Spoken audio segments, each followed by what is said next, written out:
Our next guest argues America cannot withstand an impending economic shock, warning that AI-driven mass unemployment is a potential crisis on the horizon.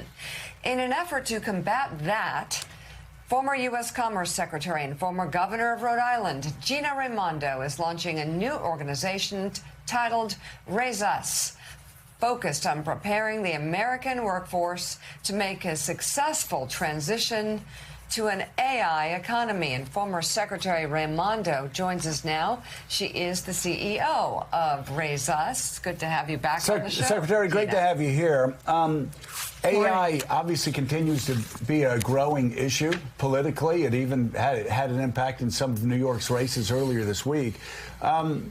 You have used the word intentional. We need to be more intentional about this. It seems that we are seeing unleashed before us one of the most powerful forces in the history of humankind, and yet you have the White House taking money from AI sector. You've got contributions flowing heavily to Congress. AI businesses are telling us, don't worry, everything's okay, nothing to worry about, buddy. It doesn't seem like anybody is stepping back, being responsible, and looking at how this is going to displace millions and millions of workers. Talk about that, and then what your plan is. Yeah, thank you, Joe, and good morning. So, look, I think ultimately AI will probably create more jobs, new jobs, like every technology has. What I'm worried about is the transition from here to there. And we need a plan to be deliberate, like you said, to make sure that America leads the global AI competition.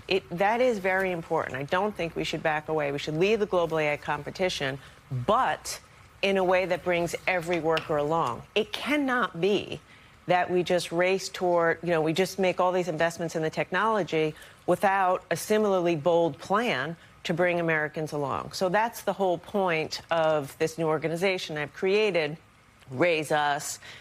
We have dozens of companies, including AI companies.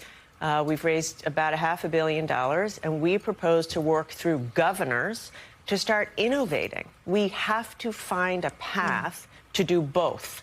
Lead in the technology and bring everyone along in America. Because, by the way, high unemployment, political unrest, social unrest is not good for anyone.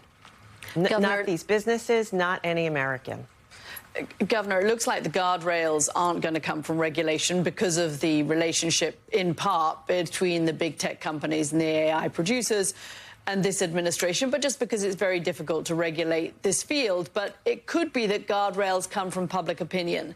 I saw a poll recently suggesting that AI is currently less popular than ICE is in the United States. And I think it is behind some of what we saw with the success of more radical left-wing candidates in New York. You're hearing it from young people all the time, this antipathy not just towards data centers, but the fear about what's going to happen to their jobs.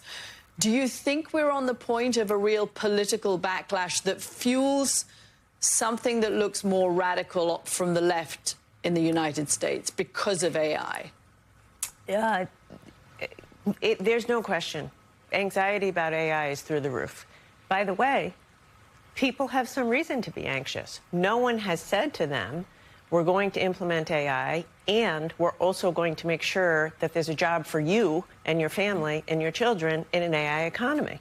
So without explaining to people, this is a plan for the technology, and oh, by the way, here's how we're going to protect you, it's reasonable that people would be anxious. And I worry about that backlash. I spent my life as Commerce Secretary making sure the United States stays ahead of China, making sure the United States leads in innovation. So we have to do that with AI. But we can't just say to people, full steam ahead, making the best chips, making the best models, and we'll figure out whether you have a job later. And so what I'm telling every CEO, and I'm proud of the CEOs who have stepped up here.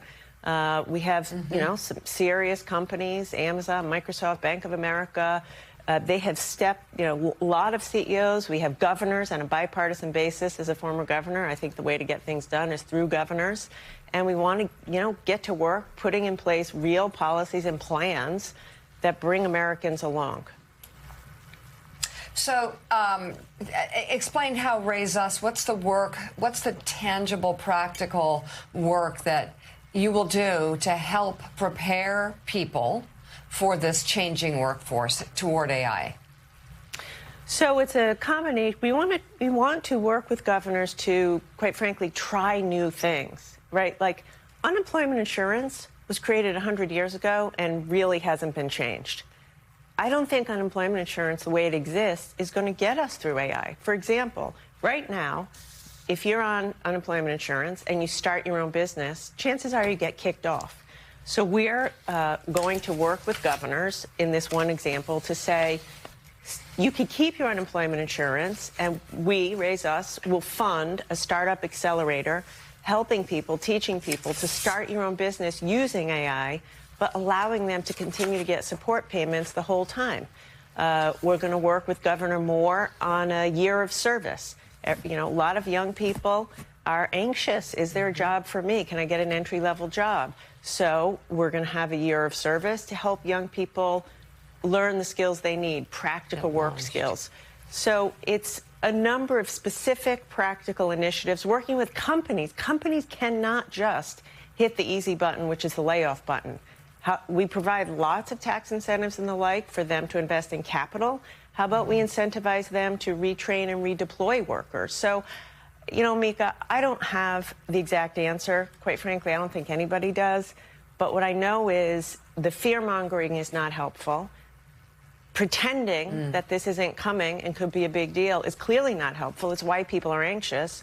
So everybody get in the boat and let's innovate and find solutions.